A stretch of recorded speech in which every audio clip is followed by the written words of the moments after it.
G'day everyone and welcome to Aussie Tech Heads episode 605 on the 11th of October 2018. How you doing? Wasn't it good to see Shane last week in studio? So I hope you had a good listen to that one. Yeah, it was a good episode. I'm your host Glenn Goodman and welcome to another week. We are brought to you by athwebhosting.com.au. If you want some web hosting glory, go to athwebhosting.com.au and get some web hosting. Nice, economical, SSD drive, secure and fully managed shared services. So it's all good. We are also brought to you by startnewcompany.com.au. Register your company fast, easy and direct with ASIC. All docs provided and docs held in your account for download at any time later on. If you're an accountant or other professional, you are also able to brand all documents with your company name. Wacky do. All right. What are we doing this week? We've got another week full of stories and a bit of banter and all that. We've got Windows 10 issues. If you've been keeping a close look on the Facebook page, which hopefully you have because that's where all the real important stuff gets done, you'll find some nasty story from Microsoft about the Windows 10 update. We'll get into that and quite a bit more. You can tune us in on the TuneIn Radio app and search for Aussie Tech Radio. And it's a wall-to-wall 24/7 podcast, Aussie-made podcast. Get us on the facebook.com/Aussie Tech Heads and youtube.com/Aussie Tech Heads. Get us on the Twitter. You can get us everywhere. I can go through it all, but you all know it by now. After 605 episodes, you should. Also, the Aussie Mac Zone. Get well soon, Michael. No Mac Zone this week. There's a bit of sickness down in the zone. So hopefully everything's going all right down there. And My Tech Opinion and the Aussie Tech Crypto. So keep an eye out for those. All right, let's just say good day to who we've got this week. It's the usual suspects of crime. First of all is Joe. Hey, Joe. Hey, Glenn. How you going? Good, thank you. And Jordan. Hey, Jordan. How are you, mate? Yeah, not too bad. Had a bit of a dodgy week with a bit of sickness and stuff, but I'm firing on all 8 cylinders now. Maybe 7.5. Yeah. All 8. Yeah, or 7.5. Still got a bit of a little one of those. So through the week, Joe, tell us about the disco. How did it go? Mate, it went really good. Excellent. It set up on Saturday afternoon. Yep. And music started playing around about 8 o'clock. And yes. It was really good. It went really well. I think everyone enjoyed themselves. Excellent. And you got all the lights, you got all those working and all that sort of stuff? I did get the lights working. I didn't get the wireless part of it going. Right, that's right, like yes. I wanted it to happen. Yep. But apart from that, they all worked well and everything went as planned. Right, excellent. And it was an 80s. So those who didn't know, Joe built his own jukebox and hired out a room and invited some people along. Like, what randoms were they, Joe? Public randoms or friends? No, these were all family and friends. Yeah, and invite them along and put a disco on. How good is that? And at the pub, so you buy your own beers and away you go. Disco magic. Good stuff. And what have you been doing, Jordan? Anything exciting this week? I've been doing all sorts of things. Oh, I've got so much going on I can't even remember. Excellent. Good. Well, hopefully... I just had Mum ringing me from Japan right when you asked me that question. I'm trying to hang up on her. Oh, hail gozaimasu. What's she doing over there? Oh, she's just on a holiday with a friend, and then I'm looking at my Facebook page on my browser, and it looks like we've jammed up and we're not on Facebook. So I'm checking on my phone, and it looks like it's still going. So it must just be my browser. All right. Well, I'll let you go away and check that. I'll leave you alone for a minute. Everything seems to be on the go. It just doesn't look like it from my end. Yeah. But apart from that, been a busy week. Excellent. That's what we like to hear. All right, so let's kick into some stories and we'll get on to some chit-chat in a sec. But we'll start off with this really important one is the Microsoft Windows 10 issue. Now, as we mentioned last week and the previous weeks coming up to it, the launch of the Windows 10 1809 version, which is the latest version of Windows 10, it was, you put it on and it started, some users were reporting file deletion, photo deletion, all this sort of stuff, document deletion. Like, I reckon, like you talk about, you think you've got stress in your life. Imagine what these Microsoft techs would be going through. That'd be just madness. There'd be so much pressure on them. But anyway, did you get many people calling you about that this week, Glenn? No, but I have got a problem that it could be that tomorrow. So I'm going to go and have a look. But so what was, I'll just explain quickly what was going on. So the latest edition, the upgrade to Windows 10, the latest upgrade, when you put it on your machine, some people were finding that their documents and photos were just disappearing, that the update would just be wiping them off. Microsoft claims to have taken care of it, though. Even though it was the bad version was released in the wild, but apparently it's been taken care of. It's rolling out a fixed version to early adopters. So what they've done is they've pulled the 1809 from general release. So they've pulled that. So if you haven't updated, you won't be able to at this minute. And they've put this release back in the early adopter schedule. Like, I fail to understand how this could have happened. Like they put these through beta testing and the early adopting testing and all this. Like, surely someone would have come across this issue, and maybe they did and just couldn't be bothered, saying something. Maybe Microsoft have got to look at how they do this in the future, because this is, imagine if you lost photos. Oh, that is so bad. That is terrible. I did see stories say, look, if you were one of these people that were affected by this, there was a possible fix, and you were to ring and get in contact with Microsoft, and they'd help you out. But well, before we get comments from the guys, I'll just finish up and wrap this up so we got the full picture of what's going on. So Microsoft found that the file deletion happened if users had enabled redirection of Windows user data folders. Now, admittedly, that's not something that a lot of people would be doing. So what's saying is that if you said, okay, I don't want my user file or my user pictures and documents under my user folder, I want it somewhere else, that's probably where your problems would come from. So in the documents or the files affected would be the files in the folder desktop, downloads, pictures, screenshots, videos, camera roll, and more, whatever was under C:users:username. Some users told Microsoft that the previous April 2018 major Windows update created duplicate empty copies of these folders if a redirection was enabled.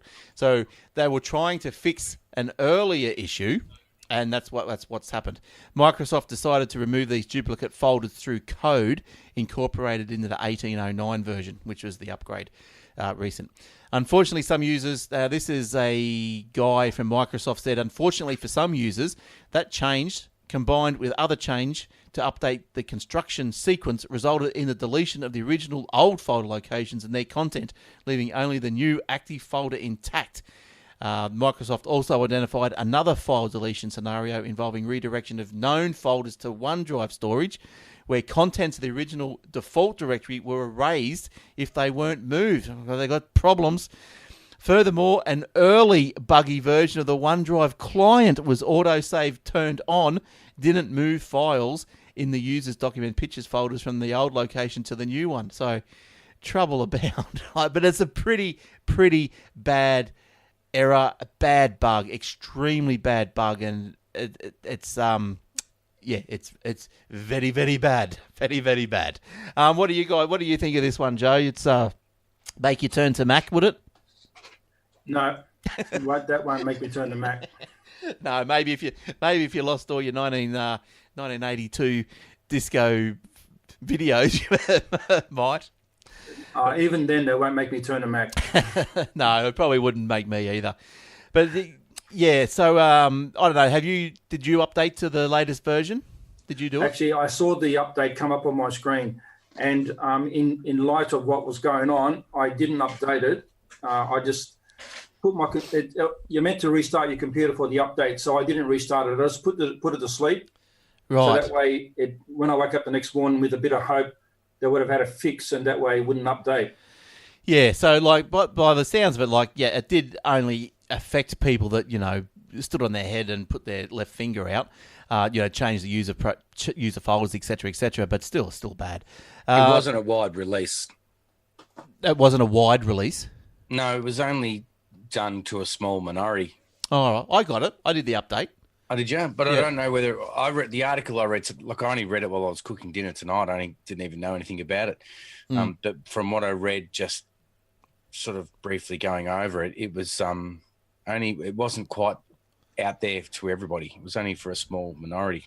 Yeah, Right. I got the update, and like I said, I just, rather than reboot the computer or turn it off, I just put my computer to sleep, and that's always a good idea if you don't want to, if you don't want to be forced to upgrade right then and there. Put your computer to sleep, and wait for it to generate a new update, which is not corrupt or anything like that. Because the other important thing is, like, this is what I did. So because I updated, I had no issues, and I didn't, and because I don't keep my documents anyway on the computer that I use, so that's fine.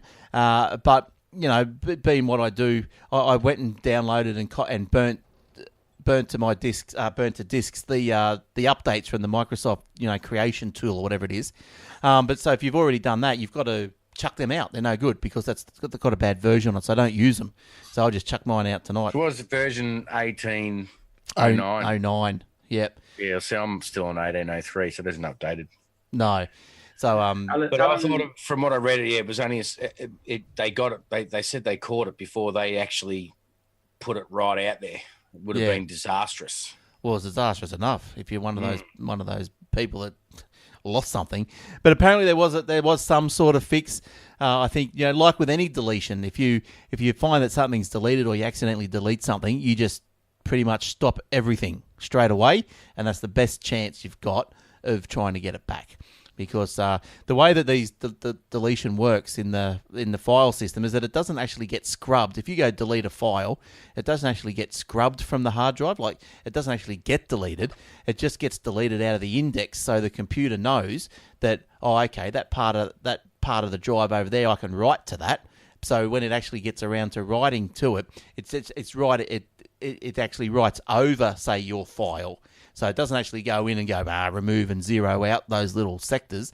It just, in the index, just goes, that's it. That space is free. I'm ready to write over that file. And that's the thing. If you then write over that file, if you keep working for 3 weeks and your hard drive writes over that file, that's when you've got a problem. Yeah. But so that's how you get the deletion. Poor Alan Burton there. He said he installed 1809 on Facebook and lost his download directory. Oh no! Well, that's probably the best one to there lose. There's nothing good in there. There's no recent downloads that you've lost. Download them again. Yeah, well, that's probably the best one to lose. So, I wonder, Alan, did you rename your user folder? Did you do all this, or he said he just lost his download folder on Facebook? Yeah, okay. That's lucky. It's only the download folder. Yeah, there goes that Adobe Acrobat. Update, or what is it, Java update? What a shame you have to go and re-download it. Oh, yeah, the iTunes. The iTunes update. Yeah. Yeah, so, keep an eye out for that. And no, he didn't lose his user folder, he said. Right. Well, where's his download folder? You must have an outside the user folder, downloads folder. Well, downloads folder's inside the user folder, but... He's saying the download directory, not the actual download folder. Right. Oh, the download directory from the browser probably, which might be something else. Yeah, right. Well, I've got a download. I don't download into a user download directory. I've got a directory just called junk. So I've called it on your desktop. No, it's in Drive C, but I don't put it on my desktop. It's not on your desktop, so it's not in your user directory. No. Well, true. That's right. Yeah, that's very true. But I don't put stuff on my desktop because. I don't know. It used to be said that if the more you put on the desktop, it's all in RAM. I don't know if that's actually true. I think it might just be. What bothers me is, though, every time I create a junk folder or, a current working folder of all the stuff I'm working on, yeah, I end up after a while, it gets so full, I create another folder inside that says new folder. Well, I start filling up that one, and now I've got all these directories that go from directory down directory down directory into subdirectories of just junk, more junk, and more junk and junk. Well, you've got duplicates and duplicates and duplicates. You just never get on top of anything. Well, so I've got that many iTunes, updates in every folder. Well, I just got the browser will download into automatically if I don't redirect it into the user's downloads. But I create the junk folder just off C because I know that whatever I put in there, I will not want again. And then when it gets full, I just delete it. I have no problem. I don't have to sit there going through everything. Do I need that? Do I need that? Do I not? Because I know at the time I've made it in my mind that whatever I put in there, I know if I lose it, I don't care. I'll get it. No, it doesn't matter. The important stuff's being filed away. That's the main key, right. Isn't it? Yeah, exactly. But, I have my stuff backed up. Even my desktop, everything. My whole user account is backed up nightly. to a NAS. So. Yeah. Well, now that I'm using the iDrive, I've backed up the system state to the iDrive. And that, because I would normally don't back up my system state, but I thought, well, why not? It was an option in iDrive, so I did. Because, if you have a crash or you have to put another hard drive in, geez, I don't know about you guys, but it would take me most of the day to reload everything. So when it takes a system state, it just takes an image, doesn't it? So that doesn't mean that it's like a snapshot, is it? Or well, it'd be like an image of the because they can be difficult to restore some of those snapshots, I reckon. Oh, it depends, I guess, what software you use. If you're going to restore it with the same software that you used to create it, you should be pretty right, I think. Yeah. But yeah, there's good software around these days to do all that. Yeah, so that's the Windows 10 debacle. So crazy. It's all news to me. Well, lucky you didn't update. Like I said, I've been flat out this week. I had Paul, one of our other guys that's been on the show with us once before, texting me all week, asking me about my son's Xiaomi. Oh, right. Me to review some things on it. Is that in the wild? I haven't had 2 minutes to even look at it. I've just been flat out. Has that been released to the wild yet, the Xiaomi? Yeah, last week. We gave it to him a couple of days early. Oh, his right. birthday was on Tuesday, and it was back to school, so we let him have his birthday. And how you been finding it? He loves it. He thinks it's the best thing ever. He tells everyone that it's better than Apple. Oh, they are. I think he's funny. He said he had a friend at school said, if that's a Samsung, I'm going to smash it out of your hand. He said, it's not a Samsung, it's Xiaomi. Xiaomi. Well, Xiaomi. And he goes, boy, what's wrong with Samsung? He goes, because those ones explode. That's right, in your faces. Only one model exploded. So, I know I was talking to Paul also because I identified a problem with mine, and that was with the hotspot. It didn't hotspot. That's what I've just been. That's where my hour this evening's been wasted trying to rush to get onto the show to get that, to diagnose that. Oh, so what? So it didn't hotspot properly? It didn't. No, it hotspots. It connects. It just doesn't share the internet. Yes. Well, did you figure out how to fix it? There is a fix for it, but you have to root your device to do it. No, I found, and that's a pain in the butt. I found the fix. Rooting your device, but there's another workaround. I found an app called PDA. What was it? PDA Net. And it's on my phone. No, I'll send you. There's a one little bit of PDA Net. That's it. You put PDA Net on your phone. And then you put PDA, and then you download PDA Net on your computer or your other phone or wherever you want to share to, and you just connect them like a hotspot, but just not using the built-in hotspot software. So, what model was that one? The MA2. The MA2, the Mi A2, right?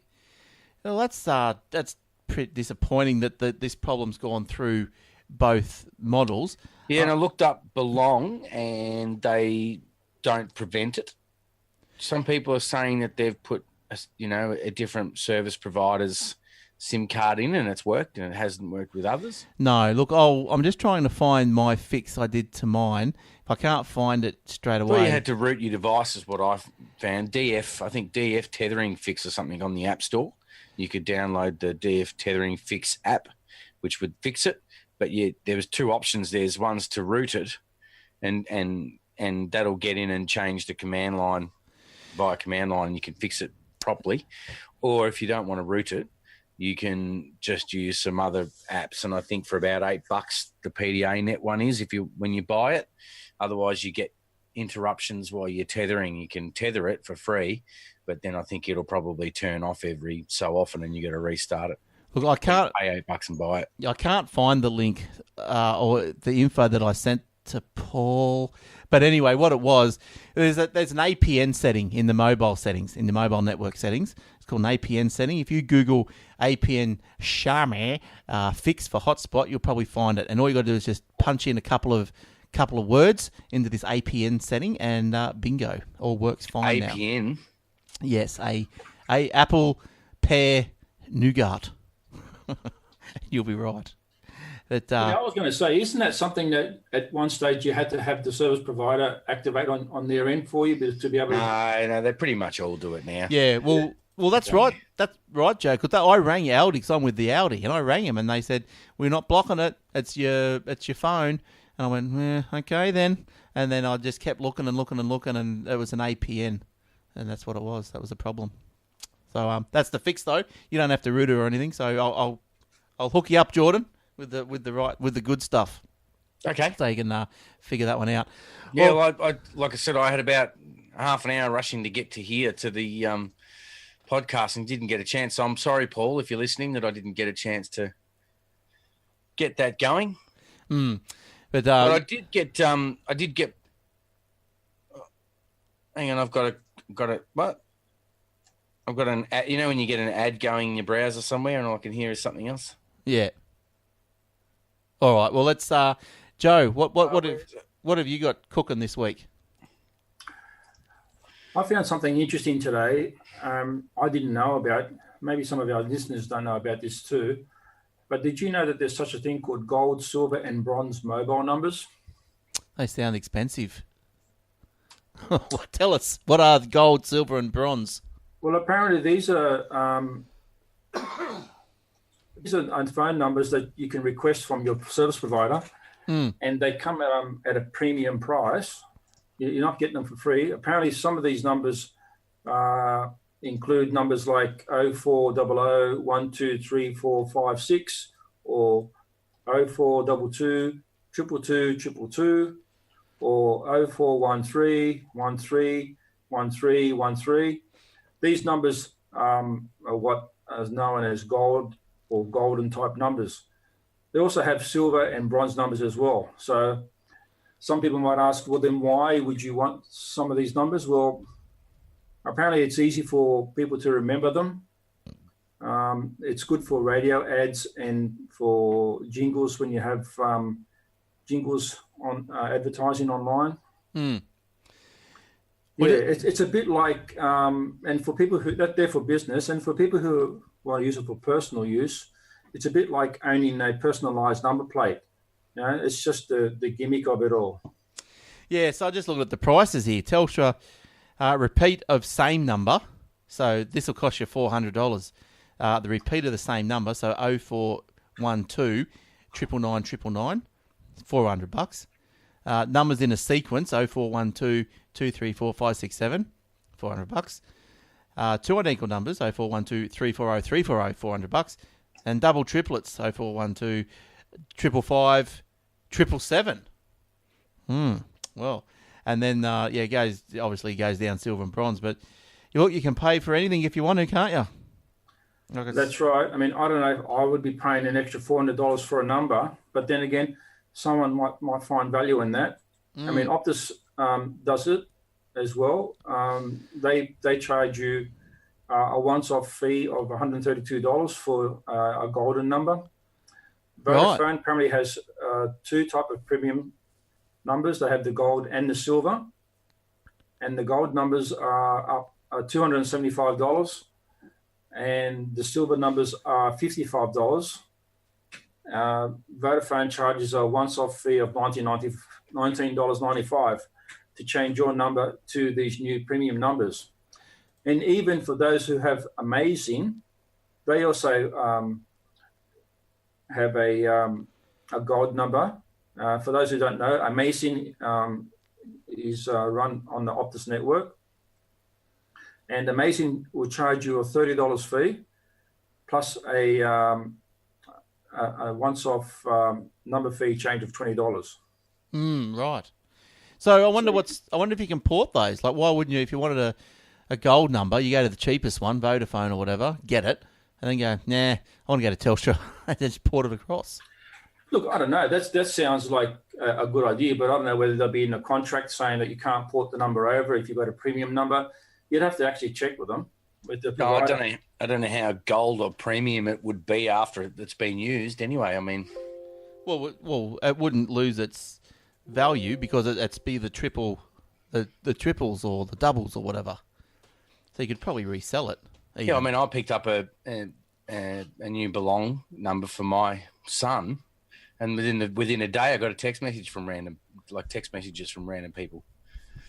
Yeah, but that's probably because someone had that number, someone's old number or something in their phone. Yeah. But yeah, but I guess like I wonder if people go around like telephone number squatting like they do domain squatting. You know, they go and buy all like this one like 0413131313. Like pretty easy. Well, apparently, yeah, you're right there because I was on the Facebook marketplace and there was somebody selling a premium number. Yeah, right. Yeah, right. Look, there's just there's a way to make money in everything, isn't there? So enhanced radio ads, blah blah blah. You went through all that, yeah. So that's interesting, Joe. Interesting. I know you can do the same, not just with the mobiles, but also with your 1-800s and your 1-300s. I think I've seen them up to $600 for like 1-800. I don't know. 222 or something like that. So you can do it with anything, and that's why when you go in and get to the shop and you walk out and you go, I wonder why I never get any phone numbers that are with numbers in a row, or if you sign up for the Skype, whatever that outbound or inbound Skype service is, Skype here or Skype now, whatever, where they attach an actual landline number to your phone. Skype in or something, yeah. That they the available numbers are never any numbers that are easy to remember. They're all mumbledy-jumbledy numbers. But yeah, and that's why, because Telstra's taking all the good ones and they're shooting them out for gold-plated prices. Rightio. Yeah, it makes you wonder why we can't just have, redirect. Like you always have the same, name for your phone number or number. Yep. But then you can have it. You can go and get any number and then just have it constantly read. You probably could anyway if you wanted to spend the money. But you get virtual numbers and it's a bit like domain names. You go and buy a domain name and you can always point it at any.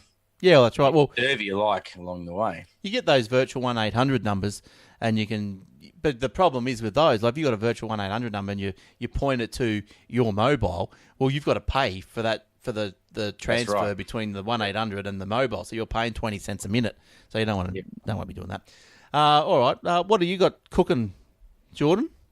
Meatballs? Oh, as I was just saying, I finally got Belong because my son's got Belong. I haven't got Belong on my phone yet, and I think I told you just last week that I was considering the answering machine service, the voicemail service, because I don't have it, and I was a bit disappointed. So as soon as I gave my son his phone with his Belong number, I hooked up that voicemail service.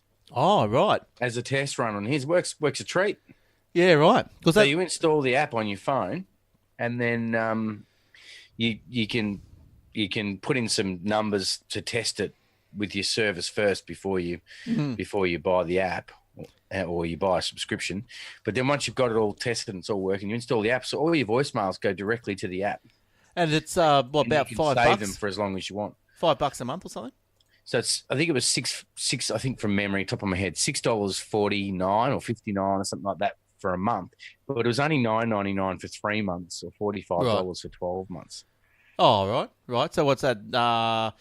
12 into $3.80 a month if you go for the 12-month plan. Yeah, okay. Is it like? Which is good. I mean, if you were to go and get a Belong account and you pay your $40 for your 15 gig or something, or your $30 for your 15 gig, another $3.80 is not much if you're still paying for a big Telstra plan like me. Now I'm paying $120 a month. Yeah, drop it down to $43.80 or $40 is much of a muchness. When do you fall out of that contract? Pretty much now. I think I'm paying my last one, and then I'm down to $80 a month. Yeah, or you can cut that further. And cut that even further. So even if I get that down to $40 a month for a plan and $3 for an answering machine, I'm still in front. Yeah, well, that is it unlimited? And then I can share the data with my kids because I got the same service. Is it unlimited retrieval and deposit? Do you know? Of what? Voicemail.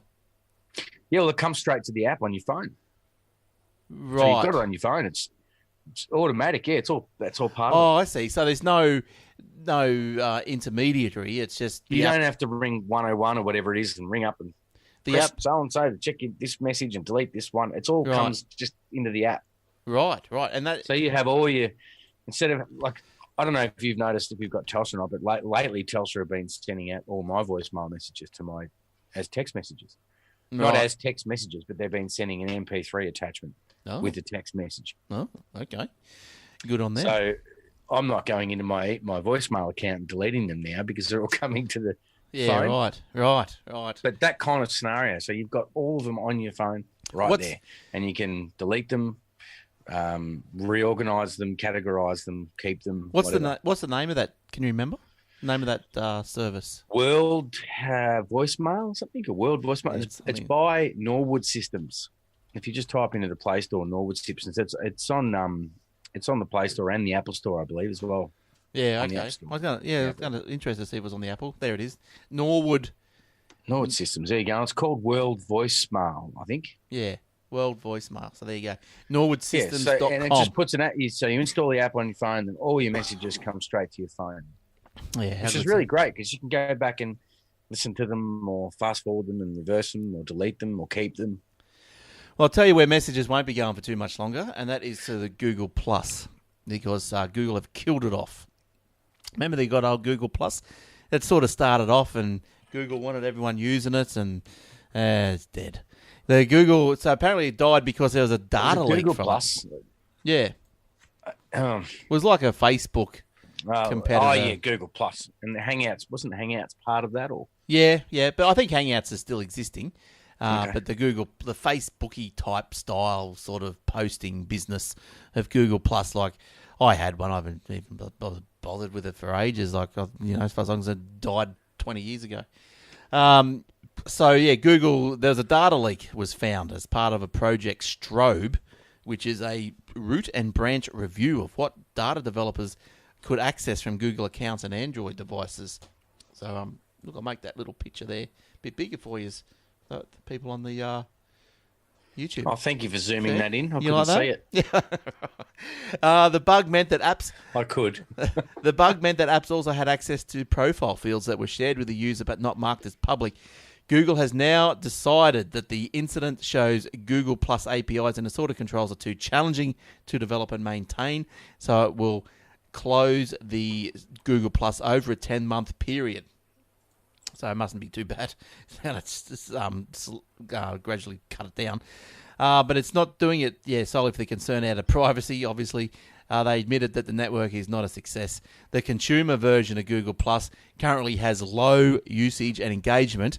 90% of Google Plus user sessions are less than 5 seconds. There's just really no point, is there, with other social media platforms trying to compete with Facebook? It's just... No, that's right. I think the only chink in the Facebook armor, I think if they kept going down the path of, how they were getting a lot of heat for their political, apparently, stymieing certain political things. Like if that was borne out to be true, I think they could probably lose a bit of momentum there. It wouldn't take much for, say, someone else to fill the gap. But they're massive. You can't beat them. You can't beat them. Plenty of try. I always say it, once you've got such a big company like that that's already established, there's just... I mean, look at Google. I mean, Google is huge, and it still can't get a social media platform up to run against Facebook. No, that's right. So what chances has anybody else really got? Never say never. Never say never, Jordan. Remember, we talked about this before. Yep. Remember what happened to Microsoft? Yep. And MySpace? Yep. Yeah, MySpace. Never say never. It could happen to Google. Yeah, you just need... Well, I guess with Facebook, you could say it probably is happening, actually, because, you talk to the kids, they're not using Facebook. So no, they're using Instagram, but Facebook own it. Yeah, but if you stick with, but Instagram will go the same thing. Like the fads will just move along. So because the Facebook, you ask a kid today, are you on Facebook? And only old fogies are on Facebook. So as the old fogies die off, so will Facebook, I guess. But it's like I say about the music services. It's the same with Spotify. I think Spotify's in front. YouTube's in front. I'm not sure. Yes. There's there's all these different top ones that are all there, and there's not really much chance of knocking them off the perch. The only good thing about is YouTube Music, is that just audio, or does it pump through the video as well? Or is it just an audio service? I don't know. I haven't looked at it. No, I haven't either. I've got Spotify. YouTube Music is just music only. Right. Although I won't subscribe to it because I'm with Spotify.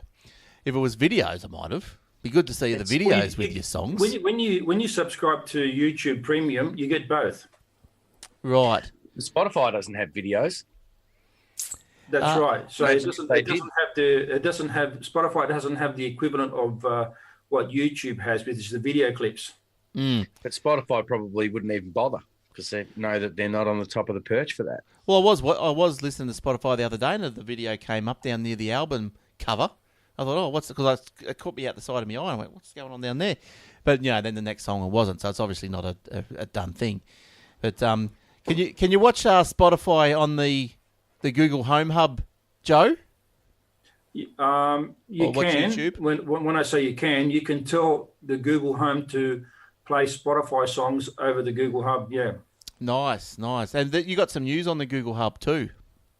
I do. The new Google Hub now has a screen, and I'm excited about it because it's a competitor to the Amazon Echo Show. For those that know it, it's got a 7-inch screen and works with Android, iOS, Mac, Windows, and Chromebook. How good's that? Yeah, the size of it's about 118 by 67 by 179. Yeah, do you know what? It comes in 4 colors. The standard, Google Home colors, which are the sand, aqua, chalk, and charcoal. Do you know what? I looked at these photos of this Google Home Hub right now, and it's just like do you know what instantly came to my mind? I thought, wouldn't it be good?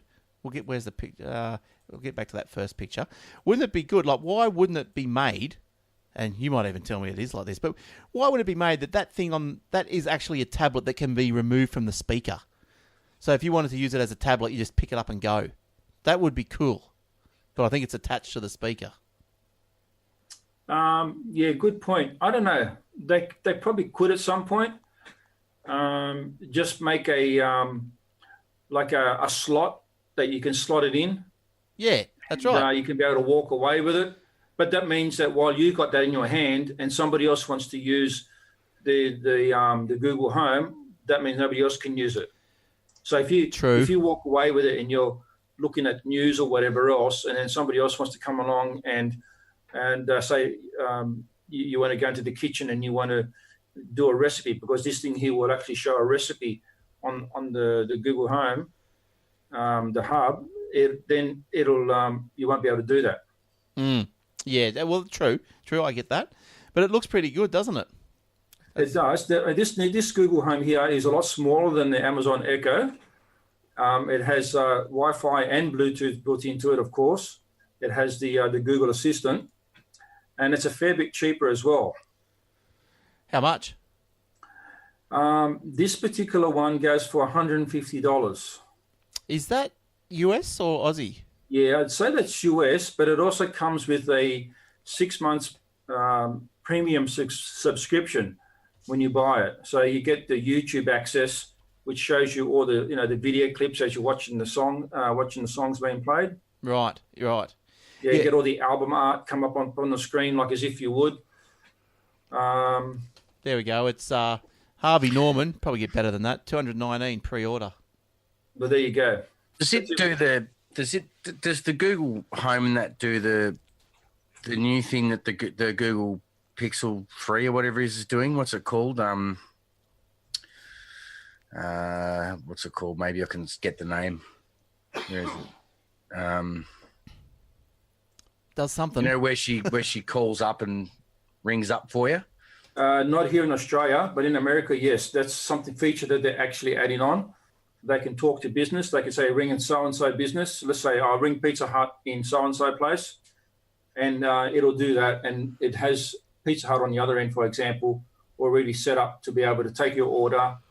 And then it just goes through that way. So you're looking here, I'm just back on the Harvey Norman page. So you got the Google Home, which we all know and love, $199, or for an extra $20, you get the hub with the screen. Like, geez, would there be that much difference in sound quality between the home and the hub, or what does the home do that the hub won't do? Because but the Google Home's got good ratings, and the other one's got none. Well, it's not out yet. It doesn't come out. That hub That would make sense. the hub doesn't have to come out till October 23rd. You'd be worried. Can you rate it? Oh, look, I'd say that it would be pretty good, if not just as good as the actual Google Home itself. Yeah, I might have to think about that for a Christmas present for me. Well, you know what?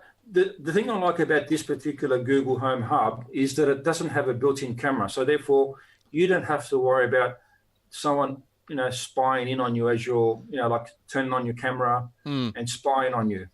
But the bad thing about that as well is that you can't do video calling either. Yeah. Look, it's give and take, isn't it? I reckon you probably should have had a camera. Maybe the next version will. You can always. Why don't they come up with like a little, shade, a camera shade? So it's like a little blind that you just pull down. Yeah, the new Amazon Echo or the new Amazon with the new Amazon with the screen has that feature. Oh, right. Actually, that's something I'll talk about in my next topic after. Facebook is coming out with one of these, but I'll leave that for later to talk about. All right. Okay. So have you got any more to tell us about this hub? Yeah, absolutely. Yeah. If you have one of these hubs at home, you can actually use it to look at your Nest doorbell. So if you have a Google Nest doorbell, when the doorbell goes off or when someone goes to push the doorbell, it displays the person's picture who's at the door. Nice. Now I know I'll ask these questions, John. Look, I don't blame you if you don't know the answer, but can you then say Chromecast your doorbell to your TV through the hub? I think you can. I haven't actually done it myself, but I can send from my phone directly to my Chromecast to the TV. Right. I think it'll be just a matter of setting it up. Yeah. Okay. So the hub will interact with the Chromecast, and you could just put some pictures on it or whatever. Is it? Then you need to Chromecast back from your couch back to the door. So when there's a telemarketer there or like a door knocker sales rep there, you can go, get off it, leave. Is it? Well, that's right, because this thing here... It's not two-way, is it? It is.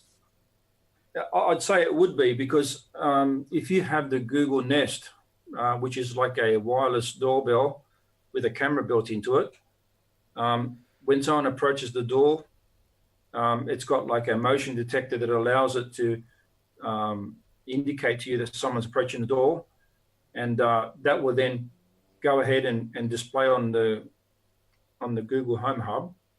And if you have set up facial recognition, which I believe some of these new ones with the Google Nest you can set up facial recognition, it'll say something like, "Hey, by the way, so and so's at the door."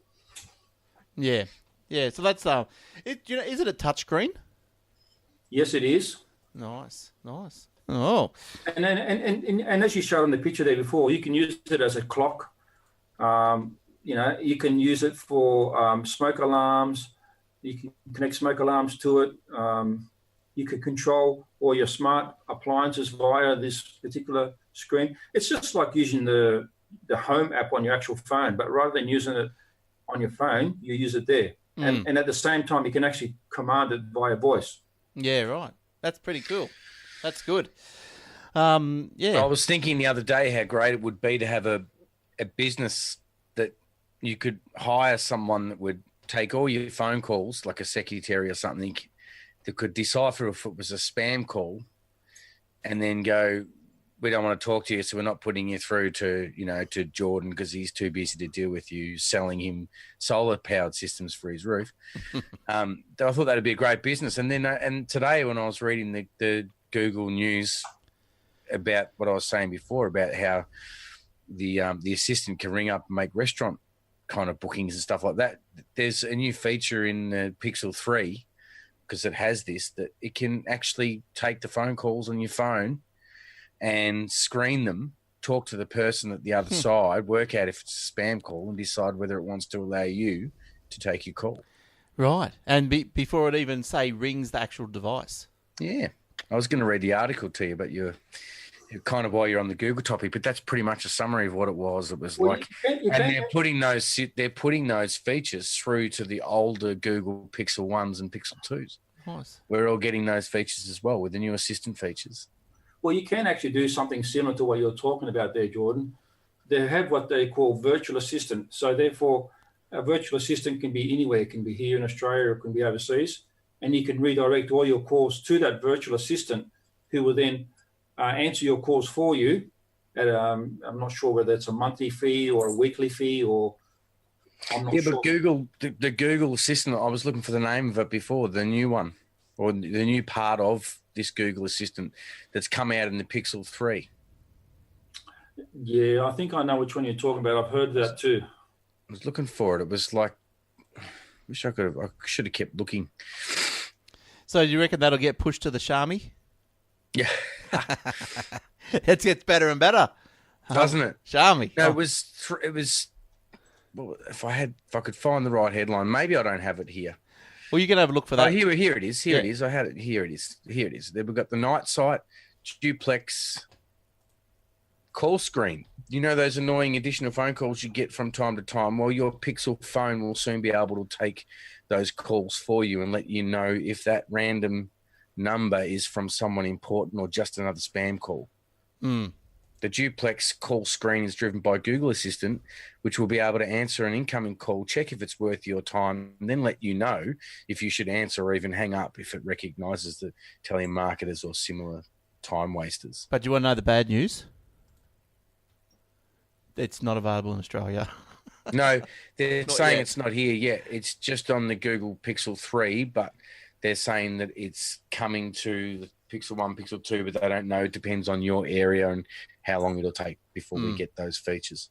But otherwise, Pixel 3. You can actually get an app on the Android that does that for you as well. That would allow you to, that will take incoming calls. They will look at to see what numbers are coming through. And people who have been spammed before by these telemarketers can upload the number that's come through onto their database and update the database. And then that goes out for everybody else so that when any number comes through, it can be marked as a spam number. Mm. So that's something you can actually do now here in Australia with an app. Well, my Xiaomi does it, I think, generically. It comes up with sometimes after some numbers and it says, did you recognise this number? Do you want to mark it as spam? Oh, yeah, there's that. That's the Android one that's built in. You can choose to block. iPhone does the same thing. Yeah.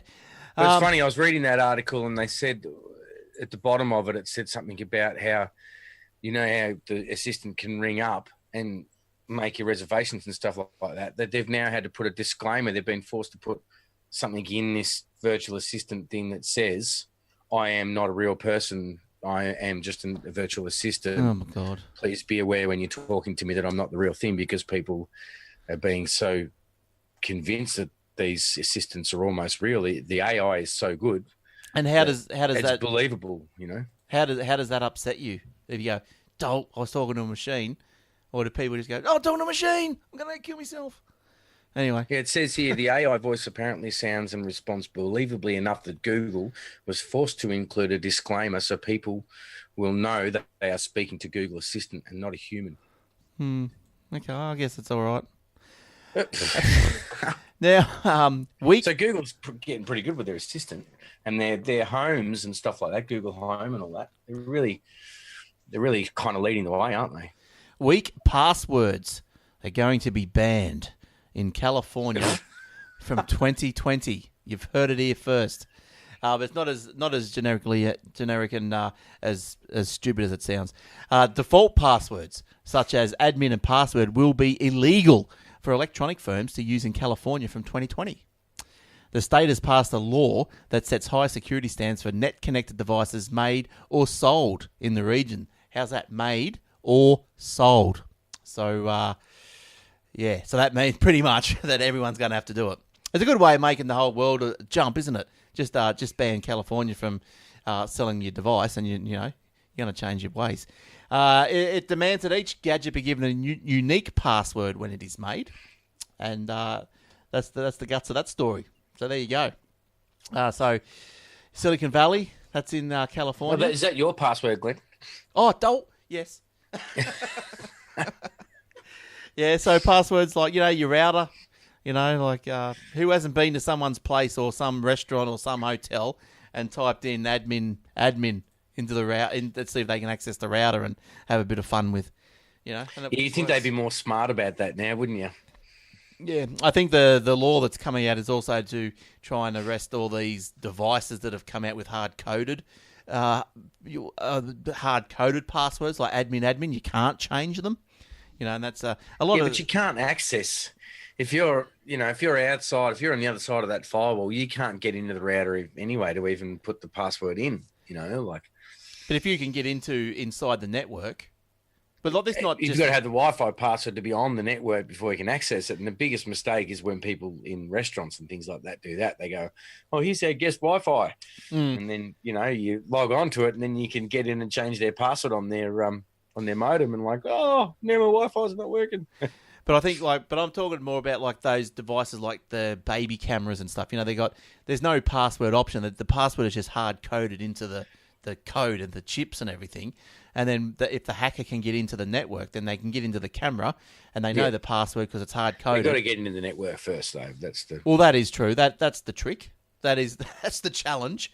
But there's plenty out there that can, and they do. Like, well, even Wi-Fi. If you've got an open Wi-Fi, like at your place, if I sat out the front of your place, and you had an open Wi-Fi, I'd get into your Wi-Fi network. Yeah, that's right. And then my mate did that. I remember when I went around to his place one day and he had open Wi-Fi at his house. You shut him Why down? do you have a password on your Wi-Fi? He goes, "Oh, you don't need a password, do you? What's that for?" I said, "So that your neighbours don't use up all your gig limit." Was it you telling me about? Who was telling me about mail bait? Just to get off the subject. Someone telling me about that. Have you heard of that? As in email bait. Yeah. Not mail bait. Yeah, no, that's what it's called. Go and have a look at that. Mail bait. Google that one and have a look. MAIL or MALE? Yeah, MAIL. It's if you don't like someone, you can just continuously send spam to their box until everything falls over. So go have a look at that one. Don't anyone ever put my email address into it. You didn't hear it from me. All right, Joe. You love Facebook? What's your Facebook love story this week? Well, this week, apparently, Facebook is releasing what's called the Facebook portal. Oh.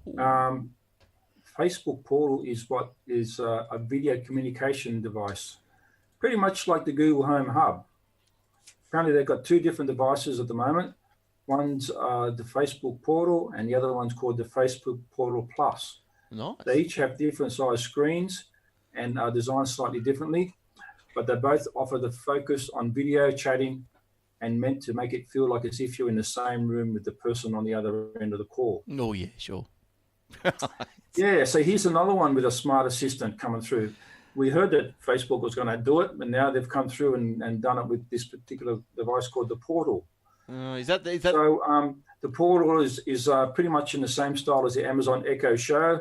It has a 10-inch screen and a 12-megapixel front camera and 140-degree field of view. It has 4 mics that pick up your voices. And while it's also got stereo speakers, probably around about 10 watts in output. Right. The larger one, the Portal Plus, as they call it, is a 15.6-inch display, 1080p display, and that can be swiveled to a portrait or a landscape position. It also has a 12-megapixel front-facing camera and a 4-mic array. Although its speaker output in this one is, because it's a bigger one, is 20 watts. So therefore, it's got 2 tweeters and a single 4-inch bass unit. Mm. Yeah, so they both come with dual-band Wi-Fi, 2.4 and 5, and it has Bluetooth 4.2 connectivity. How many devices have you seen Facebook come up with over the years that have never really... Mate, I don't know, but this one here, and I don't like saying this one here seems to be better than the Google Home. Oh, no. The only problem is that it's running, well, I'll tell you a bit more about it. Now, what's interesting about this particular one is that it's got a feature, it's got a feature in it called AI-powered smart camera and smart sound built in. So therefore, what it does is it's got artificial intelligence powered camera and sound, and it follows you around the room automatically. It pans and zooms. Wow. and also minimizes the background noise.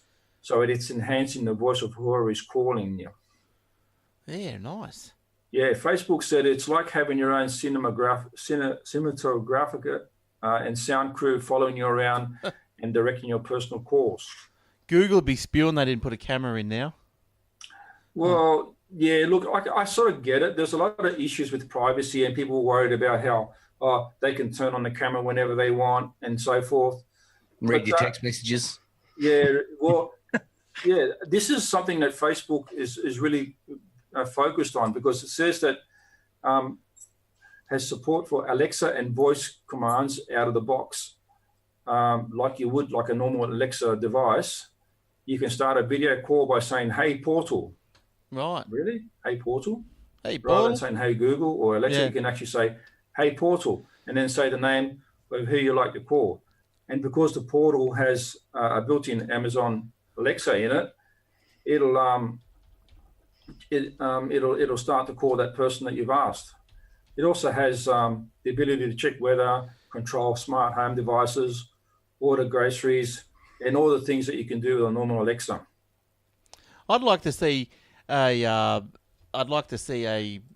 of these assistants come out like with some I don't know, a name like not Portal or Siri, something good like hey Biggledy Biggle, like off Grey Paper.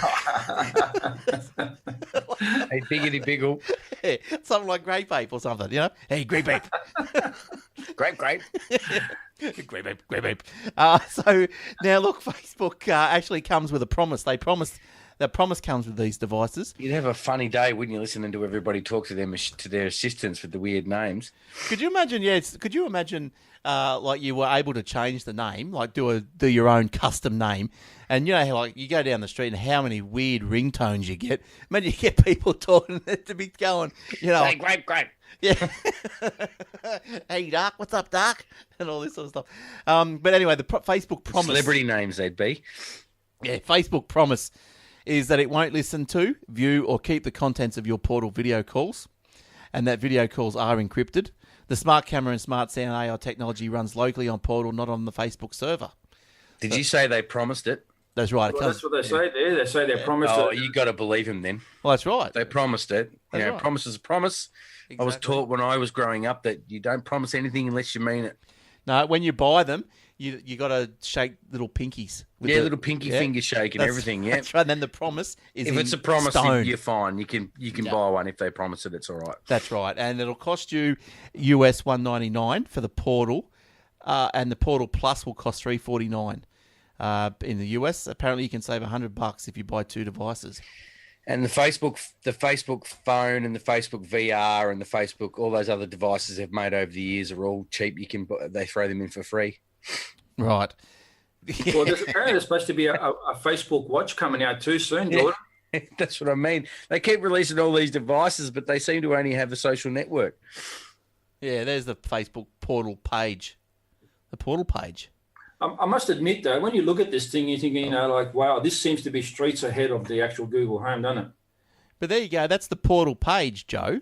And it's got Alexa built in. That's right. It's got Alexa built in. So it's a direct competitor to Google. Yeah. Oh, there he is. Oh, what's he doing? Cutting up some tea. Good on him. Oh, he's on the Portal. There he is. All right. What's his name? Great Grip? Grip Grape? Great mate. Great mate. Now is I can't even say it myself now. Just a couple more things. This thing's got, just so that people know, it's got a little lens cover on it so that it can stop people from spying on you. So you can actually close the little lens cover, and it's also got a 12-digit passcode, or you can use a 4-digit to 12-digit passcode to unlock the screen. So if you want to lock it up so no one else can actually go there and touch it and use it, you can actually do that as well. Yeah, good. Which I reckon is a really good feature as well. Like I said, I'm pretty impressed. Yeah, look, it looks good, doesn't it? It does look. It's good. Really, at the end of the day, it's really much of a muchness, isn't it? Google and Facebook and Microsoft and Apple and all these big businesses that say they're promised. The end, the be all and end all of security, and every one of them at some point or another has had a problem. So really, you just got to You know, just got to go with the flow, don't you? I think if you're going to jump in and buy one of these devices, you've just got to have in the back of your mind that you're okay if there's some sort of privacy breach.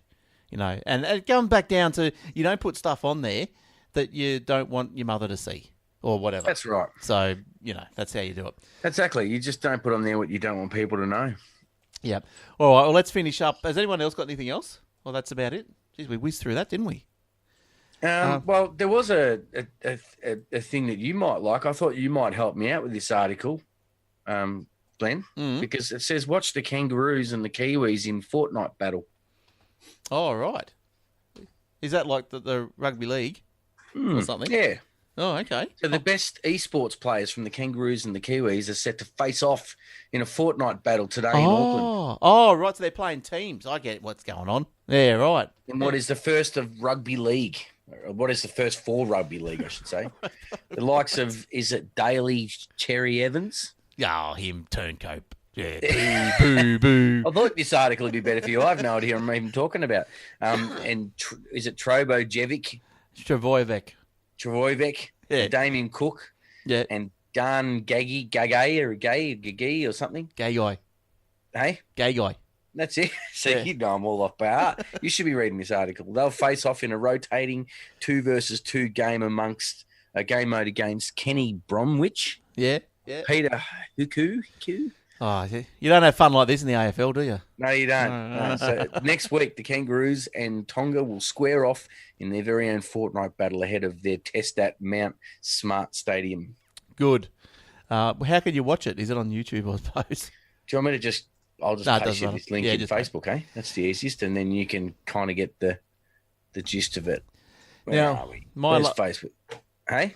I was going to say, thanks. My last little go for this week is, I searched for interesting Aussie stories this week, and I did find one. That's what my go-to when I'm really, really desperate. It's a story about the NBN. So NBN is hoping to speed up building works on the fibre-to-the-curb portion of the network. It's trying to make up lost ground. Remember earlier this year, the fibre to the curb was the rollout, or the connections were cut because there was issues.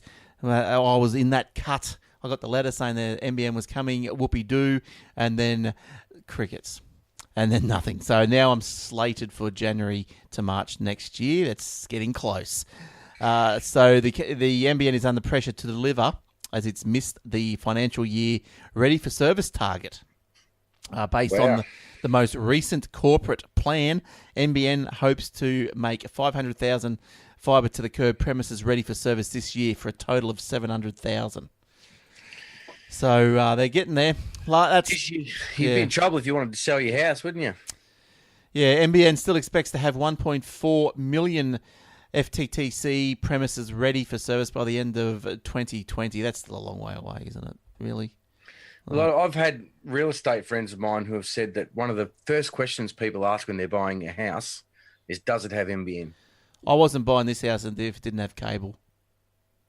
No. I'd go somewhere else. So if you wanted to sell your house about now, you'd be like, oh, yeah, when are you getting NBN? Oh, yeah, not till 2020. Yeah. I like giving I'll give you 50 grand less. I don't know. I'd have to really think about it.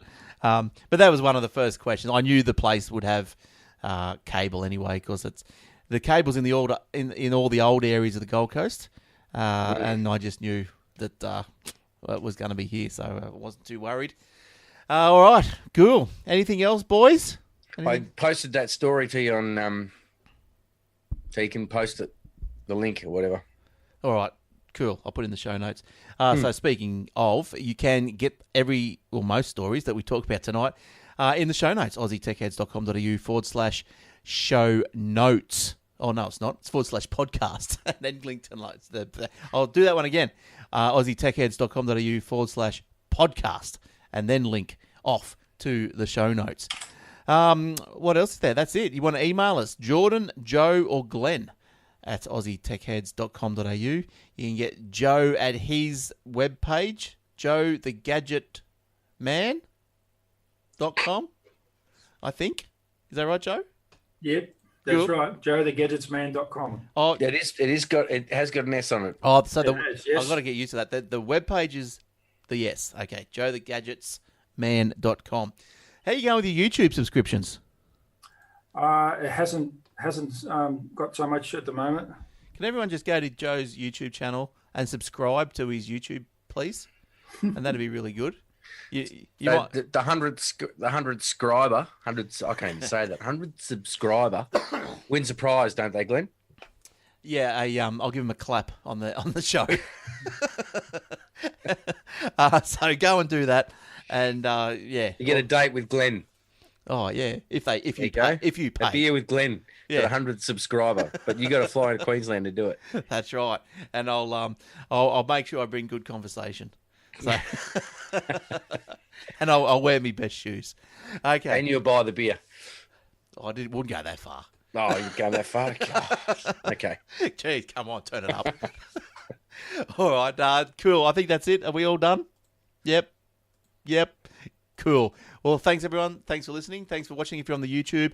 Don't forget, we do go out Facebook Live on a Thursday night. It is around about 6:30 New South, or just 6:30 Daylight Saving Time, or 5:30 in Queensland. How early is that going? That's great. It's about 7 by the time we get there, isn't it? Something like that. But you, if you like the page, you will get a notification in your Facebook inbox, whatever the hell it is, and you get a notification to come and join us, sit in and ask questions. Speaking of which, any questions any acknowledgements in the Facebook Live? Alan wanted to know how much in Aussie for, I think, the Facebook portal.